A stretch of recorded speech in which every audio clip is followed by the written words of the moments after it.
Hello, hello, beautiful people. This is Esmeralda from the East coming in to say hello and how do you do? So, today, I just recorded another video, referenced this video, so here we are. So we are talking about debt and specifically getting out of debt and saving a emergency fund or a cushion or a nest egg or whatever you want to call it. We're going to talk about saving $1,000. So I also did a video the other day, how much does that coffee really cost you? So this also ties into that. So we're gonna answer some questions. So 20 bucks an hour. So that's the number I used. I just did some quick math that I am gonna share with you. So first I'm gonna share a statistic. I believe it's 58%. People who have at least $1,000 saved are 58% happier than, or more at ease with their financial life than people who make 200 grand and don't have that same $100 or $1,000 saved. So believe it or not, there are a lot of people, regardless of how much they make a year, who do not have $1,000 saved in case of emergencies. I myself have many times in my life been one of those people. So we're going to talk about how to change that. So how much does that coffee cost you? Look, I have props. Delicious. I was gonna say nutritious, but no, probably not. But delicious. And what does it cost you? So I used $20 an hour because that's a nice, easy number. Now, everybody gets taxed differently. Are you married? Are you single? Do you have dependents? Do you have health care? Do you contribute to a 401k? Whatever. So we're not talking gross.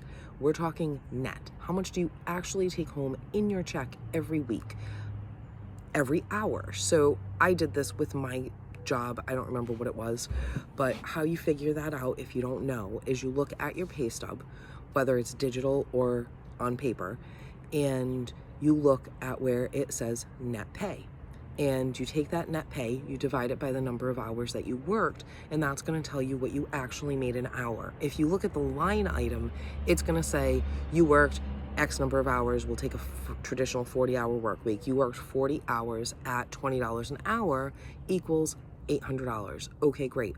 But what did you actually take home? So that's the number that I based this on. So I used two separate numbers. I used one at 20%, assuming that with all of that stuff, right? Federal, state, whatever, right? Whether it's elective or whether it's mandated, but at the end of the day, they're still withdrawing it from your check. So I used two different numbers. If they take approximately 25% of your check, then you make $15 an hour after tax. If they only take 20%, because maybe you are married, maybe you do have a dependent, whatever, maybe you don't have health insurance, so that number's higher, it would be $16 an hour on a $20 salary or whatever. I don't know if salary is the right word. Compensation. $20 an hour compensation.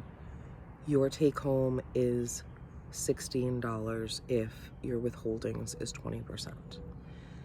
Most people, I feel like, fit in that 20 to 25% range. Some are going to be a little higher, some a little bit lower, but I feel like for most people you can at least get an idea. So this coffee, $3.55 after tax.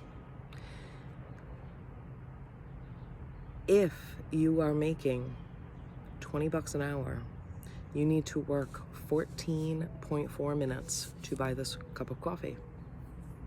That is almost 15 minutes. That means you need to work an hour to buy 4 coffees. Coffees, did you hear that? That was Rhode Island. You need to work a whole hour to buy 4 cups of coffee. So, how easy is it to save $1,000 and have that peace of mind that most people don't have? 282 coffees at $3.55 a coffee.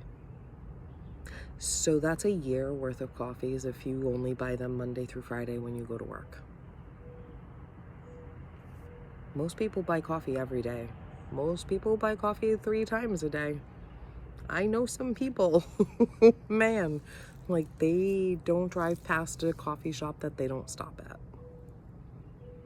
You might be spending 20, 30 bucks, especially, hold on, if it's a $7 coffee. So, I don't have that prop. Ooh, I should have. If there's a different label on that cup, and now it's a $7 coffee. Or I guess you could do it here too, right? Do a latte, an extra shot, a little of this. All of a sudden it's $7. Then it's only 142 coffees. Buy yourself an espresso maker at that point. Make your own. And save that $1,000 so that you can be a happy human and have that peace of mind that, like, if my car breaks down, if I get a flat tire, I have the $300 to go get it fixed. It's amazing what that little thing will do. So, on that note, I bid you all adieu. I love you. Mwah. Be well.